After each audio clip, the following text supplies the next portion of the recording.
तो ऐसे ही जो हमारा सूरज है उसका भी एक परिवार है। क्या है? परिवार है। उसके परिवार में भी बहुत से लोग हैं। आज मैं तुमको उसके परिवार से मिलवाऊंगी। और जो सूरज का परिवार है उसको कहते हैं सौर परिवार। क्या कहते हैं?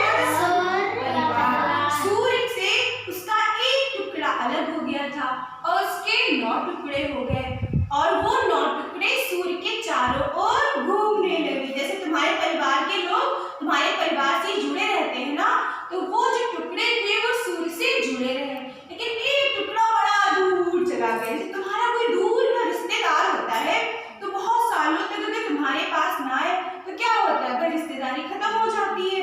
ऐसे ही एक जो था, जो उसका टुकड़ा था बहुत दूर हो गया तो उसको परिवार से अलग मान लिया गया। तो अब सूर्य जो था उसके 8 टुकड़े उसके चक्कर लगाते हैं, उनको हम ग्रह कहते हैं। क्या कहते हैं? ग्रह कहते हैं। तो सूर्य और उसके 8 ग्रहों को मिलाकर एक उसका परिवार बन गया। क्या बन गया? परिवार। और उसको क्या कहते हैं सजल? सौर परिवार। क्या कहते हैं? सौर परिवार। चलो भाई, आज हम आपको सूरज चाचा के परिवार से मिलवाते हैं। ठीक, आ जाइए। आज हम आपको मिलवाएंगे सौर परिवार से। Welcome to the solar system. सौर परिवार में आपका स्वागत है। चलो आगे आ जाओ सब लोग। देखो देखो, जल्दी से आगे आ जाओ। हाँ बस, गुड। तो ये हो गए सौर परिवार के मुखिया। जैसे आपके घर में सबसे बड़ा कौन होता है? पापा होते हैं। किसी के घर में बाबा भी होते हैं ना, तो बाबा सबसे बड़े होते हैं घर के। उन्हीं के तो बच्चे होते हैं, वो चाचा बनते हैं, ताऊ बनते हैं। तो जो सूरज है वो हमारे सौर परिवार का क्या है? मुखिया है। और फिर इसके जो ग्रह थे वो इससे दूर दूर हो गए, तो कुछ इसके पास में रहे, कुछ उससे दूर हुए, कुछ उससे दूर हुए, कुछ बहुत दूर हुए।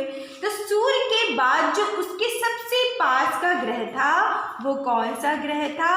उसका नाम रखा गया, आया बुध ग्रह। कौन सा ग्रह है ये? बुध ग्रह। ये जो था सूर्य के सबसे पास का ग्रह है। इसको इंग्लिश में कहते हैं मरकरी। क्या कहते हैं? मरकरी। चलो अब इसके आगे बढ़ते हैं। दूसरा कौन सा सूर्य का ग्रह है?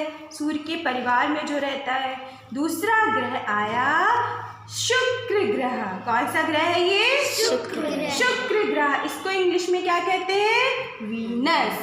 और ये बड़ा ही चमकीला होता है। जितने इसके ग्रह है 8 ग्रहों में सबसे चमकीला शुक्र ग्रह होता है। इसके बाद कौन सा ग्रह आता है? कौन सा ग्रह आया?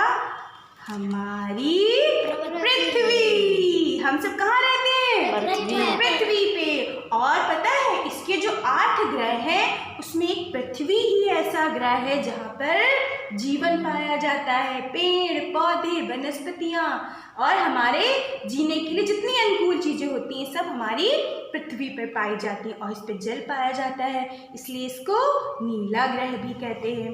अगला हमारा ग्रह आता है, कौन सा आया? बड़ा लाल लाल ग्रह ये तो मंगल ग्रह। कौन सा ये? मंगल ग्रह। ये जो होता है इसको अंतरिक्ष में देखने से लाल लाल रंग का दिखाई पड़ता है ये, इसलिए इसको लाल ग्रह भी कहते हैं। क्या कहते हैं? लाल ग्रह। मंगल ग्रह को लाल ग्रह। देखो जैसे दिख रहा है ऐसे ही होता है ये। आगे बढ़ते हैं। आगे आया हमारा बड़ा भारी ग्रह है ये सौर मंडल का सबसे बड़ा ग्रह होता है और इसका नाम होता है बृहस्पति ग्रह। बृहस्पति ग्रह जो है वो सौर मंडल का सबसे बड़ा ग्रह होता है। ठीक, तो सबसे बड़ा ग्रह कौन सा होता है सौर मंडल का? बृहस्पति ग्रह। आगे बढ़ते हैं। आगे कौन सा ग्रह आया शनि ग्रह। शनि से तो बड़ा डर लगता है।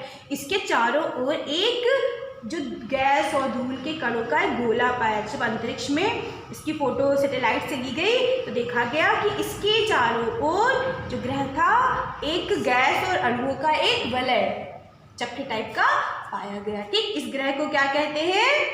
शनि। कौन सा ग्रह है ये? शनि। शनि ग्रह है। आगे बढ़ते हैं भाई। अब कौन सा ग्रह आया? ये कौन सा ग्रह है? अरुण ग्रह है। कौन सा ग्रह है? अरुण ग्रह है। ये भी जो है ये सौर मंडल का सूर्य से कौन सा ग्रह? 7वां ग्रह। 6 हो गए। ये कौन से नंबर का ग्रह है? ये 7वां ग्रह। और एक जो आखिरी ग्रह बचा वो कौन सा है? आया अरुण के बाद आता है हमारा वरुण। इसका नाम क्या रखा गया? वरुण ग्रह। तो कुल कितने ग्रह हो गए? 8 ग्रह। कौन कौन से? बुध, शुक्र, पृथ्वी, मंगल, फिर बृहस्पति, शनि, अरुण, वरुण। ये सब किसके वो परिवार में आते हैं? सूरज के परिवार में। इसलिए इनको क्या कहते हैं? सौर परिवार। इस परिवार को, सूर्य के परिवार को क्या कहते हैं बच्चों? सौर परिवार। और इसमें इन जो ग्रह हैं छोटे, इनके भी कई उपग्रह पाए जाते हैं। हमारी पृथ्वी का एकमात्र उपग्रह है, जानते हो कौन सा? रात में दिखाई पड़ता है जी। सूरज, चंद्र। रात में सूरज दिखाई पड़ता है। चांद। तो चंद्रमा जो है वो हमारी पृथ्वी के चारों ओर घूमता रहता है। जैसे सारे ग्रह सूर्य के चारों ओर घूमते हैं, ऐसे ही चंद्रमा हमारी पृथ्वी के चारों ओर घूमता है। तो ये पूरा सब मिलाकर एक क्या बनता है? हमारा सौर परिवार। अच्छा लगा जी? क्लैप कर दो।